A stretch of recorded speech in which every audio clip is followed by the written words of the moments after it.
freelance musician working in Sheffield and in Manchester.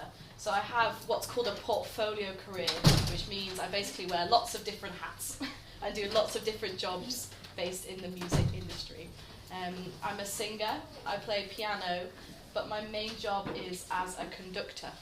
So my first question was, does anybody know what a conductor is? Some people might say, a trained conductor, which, similar word, but not the same thing. Yeah, so I lead orchestras and I lead choirs. I'm that person who stands in front of an ensemble of musicians, and I use my arms, my actions, and my body to shape the music and direct everybody to create a piece of music all together. So I'm going to begin with a little description of all of the jobs that I do. I'm going to focus on one job in particular today, but just so you can get an extent of what is possible in the music industry, what is possible to have a career in, I'm going to go through all the different hats that I wear. So I work for Sheffield Music Hub, so some of you might have taken part in a Sheffield Music Hub ensemble before, or had them come into a primary school or another school or whatever. But I teach vocal studies for them at Sheffield College, and I direct their Youth Voices choir. So I work with children from year 6 to year 9, and I do singing with them. So we have an ensemble together, and my job involves conducting them and picking music, rehearsing that music, teaching them how to be performers, and teaching them how to be singers, and everything like that. I also do some work for Pimlico Opera, which is a countrywide organisation that goes into primary schools and does singing workshops with them. So I go into primary schools, teach them all how to sing every week, and do about 4 hours with them. I teach voice lessons to children, young people and adults on a freelance basis. So they come to me and I teach them just by myself. And then I'm a choral and conducting tutor at a college in Manchester, where I direct their student chamber choir and run the conducting programme for students there. So what that involves is that anyone in the college can come to me for conducting lessons, and I teach them how to conduct and what it means to be a conductor. I've also worked for various other people as a freelancer, which means that I work for myself. I'm self-employed. I don't have a boss or anything like that. So I go to lots of different people and work for them whenever that's needed. And I also work as a professional singer. So I'm hired to sing for weddings, church services, and all sorts. So that's a bit about me and all the jobs I do. My main job, however, is as a director of music for a choir in Sheffield called the Steel City Choristers. And so the Steel City Choristers are an independent choir of children and adults, and we perform in the cathedral choral tradition. So the choir actually resulted from Sheffield Cathedral. When they closed their choir down during the pandemic, they reformed as the Steel City Choristers, and now I direct that choir. So there are 27 children in the choir, aged from 6 to 18, as well as 10 adult singers. And my job is to basically provide a free, high-quality music education to all these children, ensuring that they have the opportunity to sing to the highest standards, regardless of their background or prior musical experience. And so I aim to create an environment that is balancing inclusivity and excellence all in one there, and everything like that. So as director of music, I refine the children's vocal technique, so I teach them how to be singers and how to be performers, teach them how to be musicians, and help their social development as well. So I lead twice weekly rehearsals, give singing lessons, conduct music theory sessions, and organise lots of socials and activities to help build us as a community. I also oversee our auditions and recruitment, and do lots of admin things. So I'm in charge of things like social media, logistical and administrative aspects of choir management. And I build lots of collaborative partnerships with other places in the city, so whether that's with various churches or community organisations, venues like that. So I do lots of emailing. You don't want to see my email inbox because it's full of various things that I have to try and manage and organise. So yeah, over the past year we've delivered 42 performances, reaching over 4,300 people and this included 24 church services and 18 concerts. We also go on tour, so I help organise these tours, and we've been to places like Ripon Cathedral and Winchester Cathedral, and we're currently planning tours to London to sing at St Paul's Cathedral, and to Berlin, which is a lot of management and organising there, trying to get all those people to Germany for a week there. Okay, so the next thing that Rihanna's asked me to talk to you about is about my route into a role as a director of music and conductor, and any other jobs that I had along the way, and how I basically got to the place that I am now. And so, probably like most of you in this room, I had a passion for music from a very young age. So I had lessons in piano and did bits of violin and cello and things in primary school, and just basically just loved music. I was drawn to singing, I was drawn to instruments and playing. I remember our school hall had a piano in it, and I was in after school care quite a bit, and I just gravitate towards that piano and just loved just playing on it and messing around with it. I said that I'm a singer, and I actually came to singing quite late on in life. I began my singing journey by singing in my local church choir. So I started there when I was 10 and didn't receive any formal singing tuition until much later. I think I was probably more like 16 or 17 before I actually started having any kind of formal lessons there. So I suppose this church choir is fundamental to my life, really, and it's responsible for starting my love of music, and especially my love of choral music, which is obviously where I spend a lot of my time working nowadays. In terms of becoming a conductor, I was trying to think about this, and I realised I have a distinct memory of being about 15 years old, so probably slightly older than you guys in here, is that right? Yeah, being about 15 and watching the conductor of my choir, and I just remember thinking to myself, that looks really fun, I want to have a go. And I just loved the way that he crafted the music with his body, and he had all of these amazing interpretations and the feeling that was kind of poured through him into us as singers and into the music I was just really drawn to and connected with. So I knew I wanted to give it a go, and wanted to put my own opinions and my own musical expression into the music that I loved and the music that I loved singing. So I went to this conductor of my choir and basically just asked for advice on how I could learn to be a conductor and how to start. And he recommended someone who I could contact for lessons. And so at about 15, 16 years old, I went to have some very basic conducting lessons, and I suppose that's where my journey began, which I hope is quite encouraging to you guys. Even at this point now, you could start something in the coming few years that is then your career, if that makes sense. You've still got, this is still a time of kind of exploring and figuring out what you want to do. Hello. Yes, so the question is, how does conducting work, and how do the other singers understand your hand movements to be able to produce the music? It is an excellent question. And I suppose I was planning on doing a bit of conducting together, maybe after I've stopped speaking. But my hands, for example, represent the beat. You're exactly correct there. So it represents the beat of the music. So if you were in conducting in 4/4, if there are 4 beats in a bar, that would mean beat 1, that's beat 2, beat 3, and beat 4. So the idea is that if you were a musician playing your violin or whatever, you'd be able to tell by my hand movements what beat of the bar we were in. So if you were thinking, oh, I'm really lost, you could look up and see, oh, we're on beat 4, and you kind of know where you are again. But it also shows things like tempo. So if I was conducting like this, it's a slow tempo, fast like that. And you basically use your body to express and communicate the music. So if you were wanting a big sound, maybe you'd do something like this and embrace that music, or if it was quiet, you'd do that. It's almost like interpretive dance in a way, but for music and everything like that. So I started having these conducting lessons when I was 15. So I'm from Manchester, so I grew up on the other side of the Pennines. And I'm lucky in that Manchester is a very rich city for music. There's lots of there's a rich musical culture, which I sort of surrounded myself in quite quickly as I was growing up. When I went to college, I knew I wanted to pursue music, so I purposely chose a college that offered an A-level music course, and which had a large and vibrant music department. So that was very important to me, and I remember making that deliberate decision, deliberate choice then. And they also offered basic conducting tuition.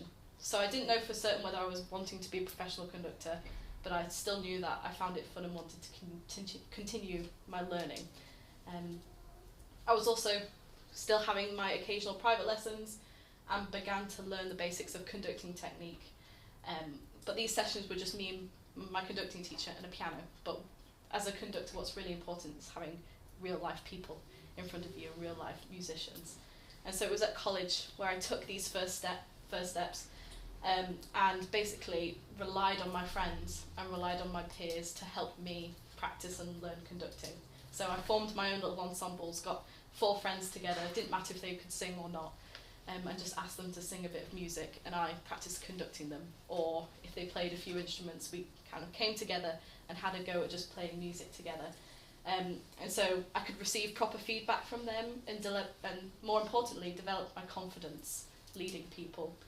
And studying A-level helped to develop my skills as a musician. I became more knowledgeable in music, which then helped me in conducting as well. Then when I was applying to universities, I decided I wanted to study music and that I wanted to focus on conducting to potentially become a conductor. So I think by the time I got to university, I still wasn't set on what I wanted to do. I still didn't really know. And even when I was applying to university, it was a toss-up for me between music and actually doing midwifery. So I could have gone 2 very different ways there. But I remember thinking I decided to go with music because I know that I loved music and I wanted to try.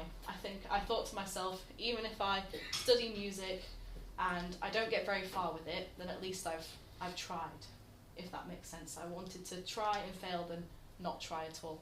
So I made that decision to pursue my dream really and have a go at becoming a musician. Luckily it all turned out okay, touch wood. So I didn't stray far from home and chose the University of Manchester to study music because of its reputation for being very good for music, and also because it had lots of good conducting tuition and opportunities. I became a student conductor and studied choral and orchestral conducting, and I directed the Music Society ensembles, so again worked with lots of my peers, lots of my friends, and conducted the university ensembles and got tuition from the head of conducting and head of ensembles in the department. For the first 2 years of my degree, I studied voice as my primary instrument, but in my final year I switched to conducting and did my final recital in conducting. So I got together a choir and was examined on my final performance grade was in conducting there. And I think I owe a lot to that conducting department and that music department and my teacher for giving me those opportunities and experiences and just an invaluable foundation for what I ended up going to do and set myself up as a conductor for a career. By the end of my degree, I did know I wanted to become a professional conductor, and I set about applying to various freelance conducting positions for after graduation. And I basically applied to anything I saw. So I looked on job websites, social media groups, applied for various conducting courses and masterclasses, and spoke to lots of professional conductors as well for advice, and basically sent my CV to anyone I could think of. You know, you can very easily find someone's email address, send them your CV, and tell them this is who I am, this is what I can do, you know, can you offer me anything? I think a very proactive approach, I think, is quite often respected, and the worst thing people can say is no, I think is a very important phrase that I had in my head. So I was lucky enough to get a few jobs right out of university, including Director of Music of Steel City Choristers, and my freelance career has been expanding ever since. So the next thing I'm going to talk about is any barriers that I've encountered along the way and how I overcame them. So my dissertation at university was about gender and the impact of gender on the conducting profession in particular. So gender studies and conducting is quite an important and special topic for me. It's something I'm very passionate about. And so this research was done in 2021 and 2022. So it might be slightly different now, but I thought it would be helpful to maybe share some of my findings from that research that I did. I think some of it can put the reality of gender and conducting into perspective, but I think some of it is, I'm intending to be hopeful as well. So the dissertation aimed to distinguish the reality of gender in conducting, and it aimed to uncover the true experiences and self-perception of current women conductors. So the conducting profession has long been regarded as a bastion of masculinity, with patriarchal notions traditionally defining the image, role and ideal of the conductor. And so for women who are conductors and women who inhabit the podium, these gendered norms have long since subjected them to discrimination and underrepresentation, as they are kind of constrained by values, stereotypes and expectations that are all very much male-centred. So in 2013, a woman named Maren Alsop became the first woman to conduct The Last Night of the Proms on BBC. So in 2013 was the first woman conductor to conduct BBC Last Night of the Proms, which is a big celebration of music in London at the Royal Albert Hall. I don't know if anyone's familiar with it, but it's televised. It's a big thing that has been running for many years. I have always found that statistic shocking, that in 2013 was the first time a woman conducted. And then in 2019, women only represented around 5% of conductors working professionally in the United Kingdom, which I think is still a very shocking statistic, and it's definitely one that inspires me to keep going and inspires me to inspire other young women as well. So if we think about more about kind of gender studies and conducting, gender is seen as a social construct. So it's regarded as fluid, with gender identity being formed through repeated gendered performances. So in other words, gender is learned, and it's a regulatory practice that shapes the bodies it governs. So that's a key component of feminist theory, if you were to read into it. And so the societal organisations of gender ultimately ingrain gendered expectations of identity and behaviour onto people. So such preconceived notions are automatically projected onto a body, which is then expected to conform to that prescribed archetype. So if we think about that in the world of conducting, the concept of the conductor should theoretically be genderless. However, the male-orientated structures of wider society have formed the conducting ideal as innately masculine, so a standard that women conductors are constantly compared to and determined by. And so the conductor came to evoke images of greatness, divinity, authority, power and tyranny, all traits affiliated with masculinity, whilst women were trained to inhabit domestic and nurturing societal roles, which reflected the feminine ideals of weakness and subservience. And so thus the conducting is founded upon traditionally masculine traits that oppose the norms of femininity, which all sounds very gloomy, right? But luckily, I'll talk about it more, but my research into all of that basically shows that the conducting world is changing, and that there are more women taking up conducting, and thus they're kind of rethinking and remoulding and reevaluating all of this stuff. So I know that sounds very gloomy right now, but I hope to leave on a more positive note in just a second. But we have a question. Hello. The question is, what kind of jobs can you get into if you do a music GCSE? So I think so many jobs. Music, I think, is a very, music shows that you're a team player. It shows that you're able to organise yourself, because if you're playing in ensembles and you're playing with other people, that's teamwork. You have to be organised to be a musician. You have to turn up to rehearsals. You have to be committed. So I think there are lots of jobs to which the skills of a musician and the skills of studying music GCSE are applicable and helpful too. So you could work in music tech. You could be a music therapist. You could be a professional musician. You could teach music in schools. All that type of stuff. There's so many jobs that I think music can be a pathway into. Okay, so I'm lucky to have not experienced many insurmountable barriers so far. I've never felt directly discriminated against because I'm a woman or anything like that, which I just want to say right off the bat. I have supportive parents. I'm lucky enough to have parents who have encouraged me on my journey to be a musician, and they've always encouraged me to follow my dreams and believed in me and helped me to feel like I was, that this was possible. I've also been lucky enough to have great teachers who I think are so important to a young person's development and what they go on to do in the future. They supported me in many ways and gave me the skills, knowledge and time and experience to take things further. I've also been lucky enough to be in many inclusive and supportive education environments. So for example, my first conducting teacher was a woman. A very diverse and inclusive music department at uni. So most of the student conductors were female or non-binary, and very even split and equal intake of male and female conductors. So everyone got the same equal opportunities. The conducting program enabled inclusion of all students, of all experiences and all backgrounds.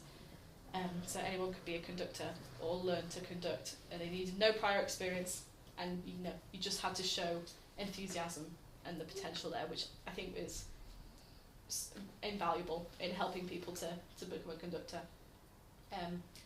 However, I think things are there's definitely a difference between education environments and then the working world. So I suppose if I was to think some things that I've personally found a bit tricky is that I'm quite a shy person, really. So one thing that from graduating university I had to cope with was this idea of imposter syndrome. And so that feeling of not necessarily belonging or like I wasn't good enough, which is all complete rubbish. But nonetheless, my brain, I was very had low confidence. And so one of my biggest challenges has been to learn how to overcome that and find that confidence within myself. To know that I am good enough and I know what I'm doing and everything like that. And I think there's a common disassociation with embodying authority and leadership, which my research showed was very common in lots of other women conductors. And I also became a director of music at a very young age. So I was 21 when I became a director of music. And one of the challenges I found was there was a very definite age or generation gap between myself and the people I was leading and basically was in charge of. So I was conducting people who had been singing in professional choirs for basically as long as I had been alive, which I suppose is not anything that you can help.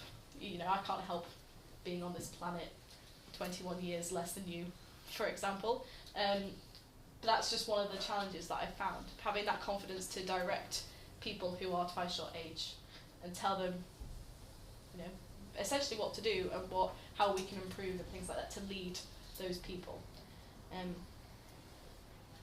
Those people can think they know better. They can think that they've got more authority or more knowledge than you, which can be true, but they can also go about that in a helpful way, and they can share that knowledge and you can learn from those people.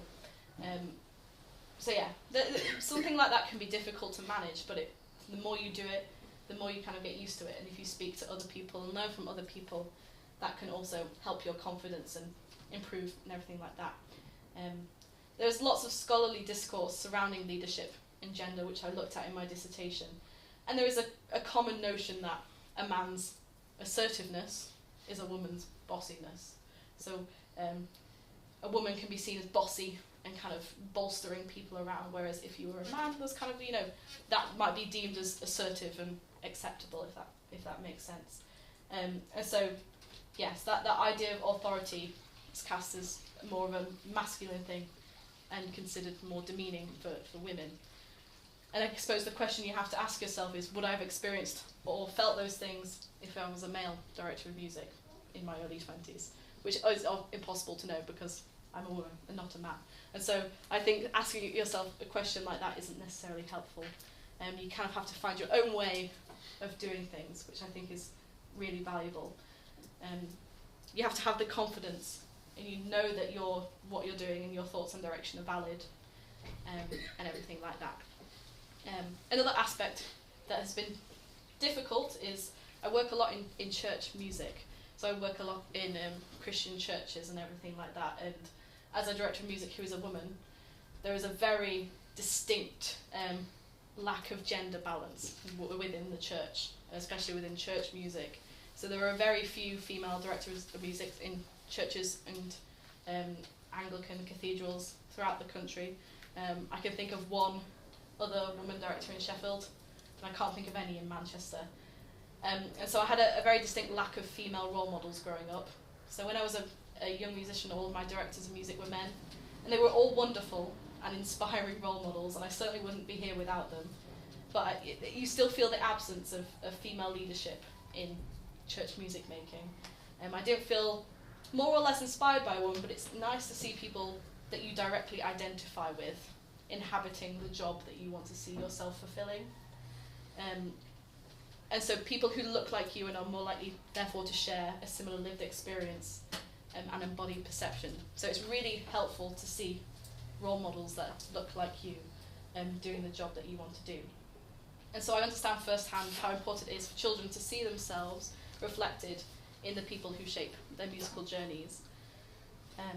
For example, some research in 2021, a survey was conducted and found that women in conducting often lack other women to serve as role models. So out of the women choral conductors who were questioned, 45% were unable to name one woman conductor who they viewed as a role model.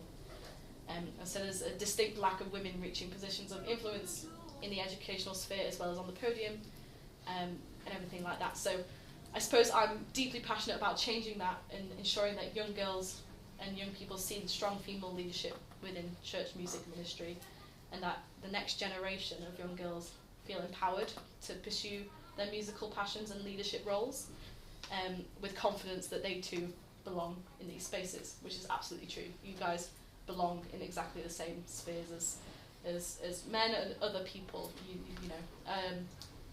So yeah, but I believe in encouraging people to explore all aspects of church music in particular, you know, singing, organ playing, and aspiring to leadership roles there. You know, drums and I think trumpet are typically more masculine, I say very much in inverted commas, instruments, and likewise, you know, maybe flute or singing or whatever might be more feminine. Like there's a lot of scholarly research about, I guess, gendered instruments and everything like that.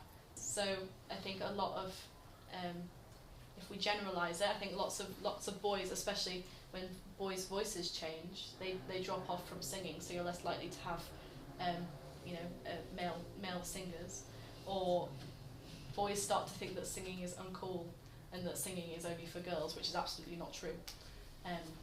So yes, there's very much gender imbalance with instruments as well as conducting, yeah, and all of that stuff. Definitely, there's definitely, if you look at education, if you look at the professional musical world,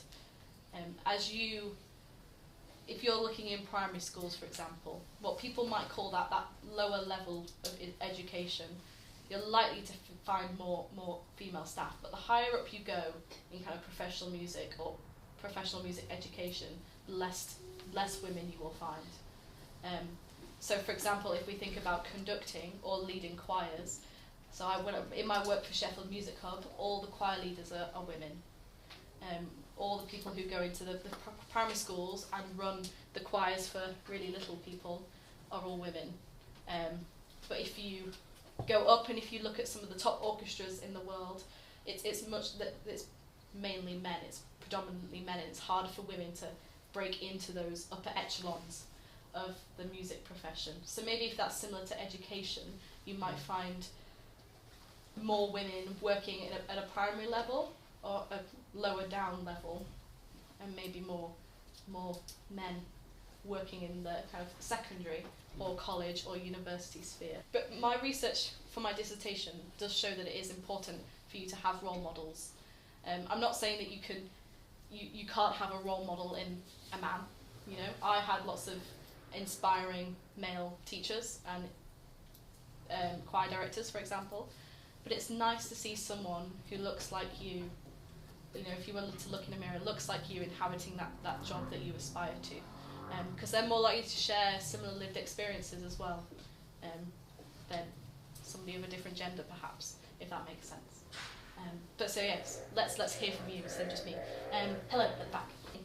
Yes, so I suppose women have traditionally inhabited nurturing roles, and so that might associations with motherhood is looking after young children, and there is something to that there's a lot of women, for example, working in the music hub, conducting these choirs for young people, because they're very nurturing and they're used to inhabiting those roles. Whereas if you get older and if you were conducting an orchestra of adults, you're less likely to find women there, because I suppose that's different than working with young children, right? You have to have a higher sense of leadership and authority as opposed to just nurturing, if that makes sense.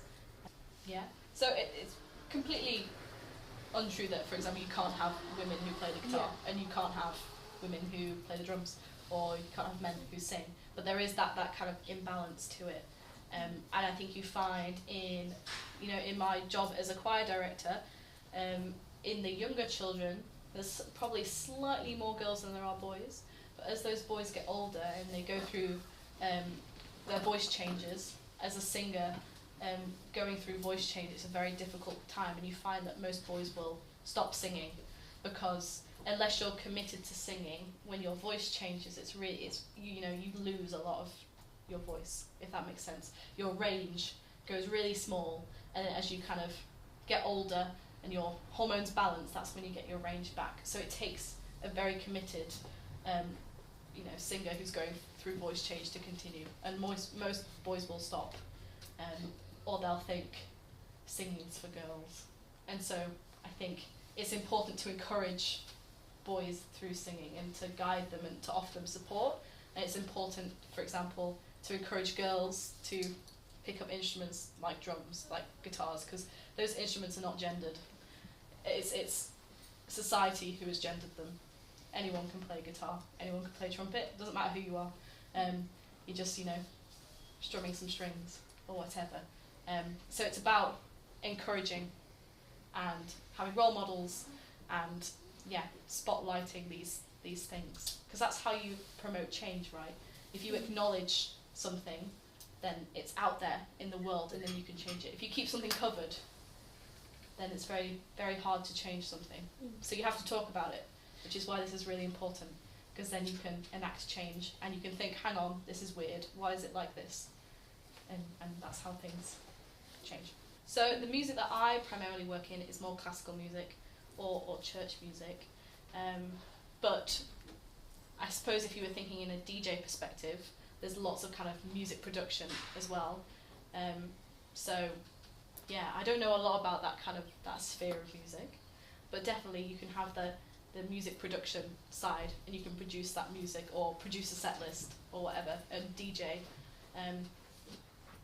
That's an aspect that my expertise doesn't lie in, but definitely, you can kind of program your own thing and conduct it there. I'm just aware of our time for a little bit. That we only have 2 more things to talk about, and it's basically what I love about my job and how I navigated the music industry as a woman. And I think it's important to share with you why I love my job, because I feel like I've maybe brought us all down a little bit with the reality of some of these gender imbalances. But my purpose here is to inspire you all and to leave you on a high. So I'm gonna continue for a little bit. So what I love about my job is that it truly is my passion. And I know a lot of people say that, it might sound a bit cheesy, but it's true. Music is my passion. And work almost doesn't feel like work sometimes, which I think is one of the best positions you can be in as someone with a career.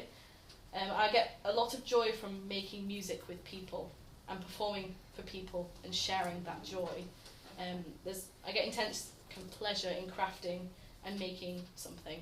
A sense of it being bigger than yourself, and you're kind of pouring out a part of your soul and sharing it with other people, and collectively just embracing each other in that sound. And there's lots of achievement and satisfaction You know, like how a mathematician might feel after completing a big equation, or a scientist after an experiment or research. It's sort of the same feeling when I get to perform and share my creative output with other people. Yeah, it's a real outpouring of emotion, which I find just very rewarding. There's always variety and difference, so there's always something new and exciting. No 2 weeks are ever the same, and no 2 performances are ever the same. I'm a person who likes to stay busy and to keep on the go, and so it keeps me really focused and engaged and makes me feel fulfilled and complete as a person. I love working with people, as I said, and working as a part of a team, and there's a great sense of belonging, very much a musical family. I think you find that a lot in musical spheres. Everyone cares about each other, lots and lots. Right.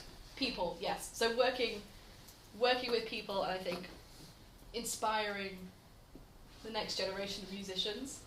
And I think just the way that the community is in music spheres and music circles, everyone is really loving, and everyone is there because they love the same thing. They all love music, and they all love creating, and you meet a lot of inspiring people, I think, in the music industry.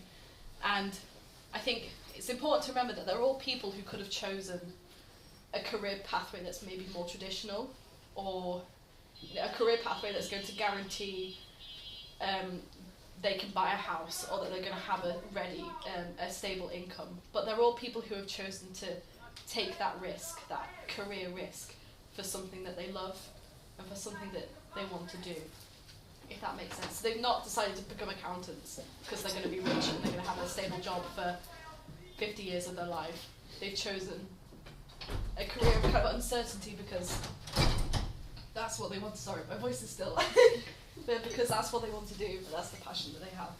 So when you chose to do music GCSE, did you choose it because music was a hobby, or did you choose it because you wanted music to be your job? I think GCSE hobby. I think by that point I didn't know what I wanted to be, which is fine. You don't need to know where you want to be at your age. So I think I chose it because it was a hobby for me, and I know that I enjoyed it, and I really wanted to keep doing it. So yeah, I didn't know I wanted to do music as a job by GCSE, so yeah, just chose it for a hobby. So I'll leave you with some closing thoughts, and then if there are any more questions, feel free to ask them. I wanted to end on a kind of quote and a saying that I think is really important to me, and it doesn't just apply to conducting, it can apply to any walk of life. And that quote is, "I'm not a woman conductor, but a conductor who happens to be a woman." And I think that is something that I always say to myself and would like to remind myself of. Because what I mean by that is that I think, to me, it's crucial to embrace and express my femininity. Like, I have no problem with going to work and conducting a choir in a dress, or with makeup on, or whatever. And my femininity as a conductor is a core part of my identity and sense of self. It would feel wrong rejecting it when I'm conducting. However, it must not be the case that anyone becomes defined by their gender. I am a conductor foremost, but I also happen to be a woman, and I'm equally proud of both aspects of my identity. And I think that's an important quote for me, and I think you could translate to anything. You could say, I'm a drummer who happens to be a woman, or whatever that applies to you. And so, next steps, if I was in your position, I think education is really important.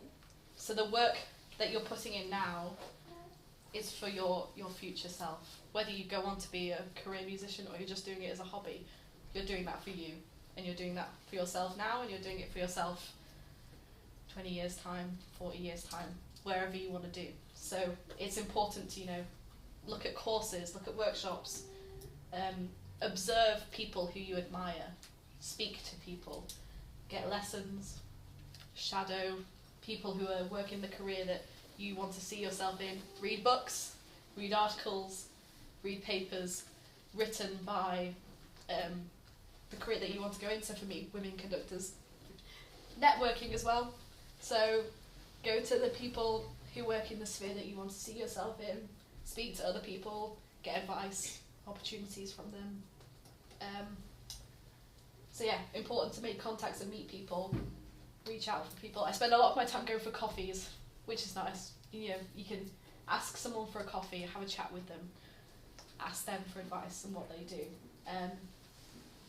You know, it's not all about learning skills, but also meeting those people as well. Excuse me. Most people will be really friendly and will be happy to help you out.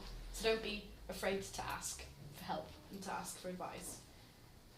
Apply for various jobs when you get there. Not saying now, and applications. Don't be afraid to start small and build yourself up. But also look after yourselves as well. I think that's a really important thing. You know, don't burn yourselves out or anything like that. I think if we think about going back to gender research and all of that, I think some people might argue that the way to achieve equality between you know, men and women is to negate the concept of gender, get rid of gender altogether. However, I think my research in my dissertation, and I think personally, that gender has an important impact in the modern day conducting profession and in society in general, in both positive and negative ways. So I don't think gender can be ignored. I think it must be acknowledged, examined, and sort of recontextualised and rethought.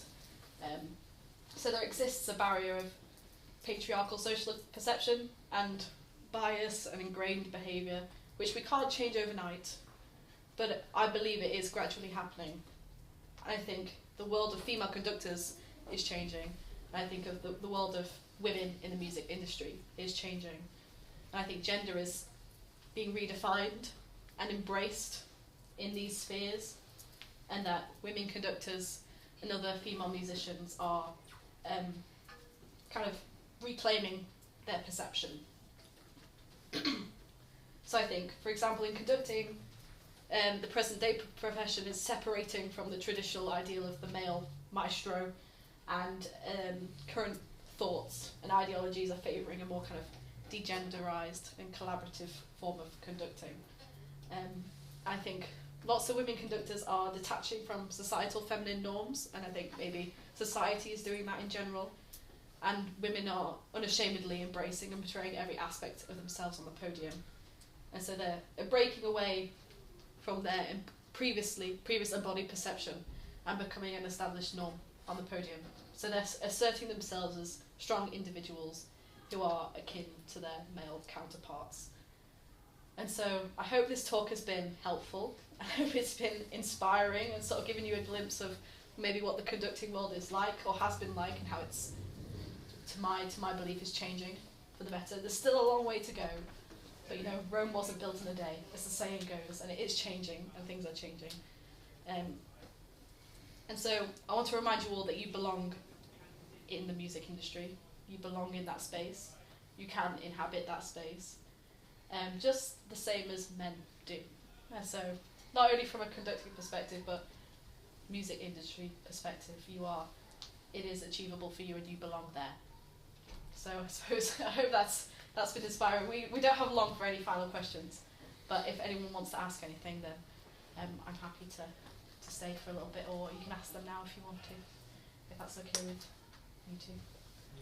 Anyone got any final questions? So when you were starting out as a conductor, was it difficult? Were there things that were tricky? So I think it's when I was studying,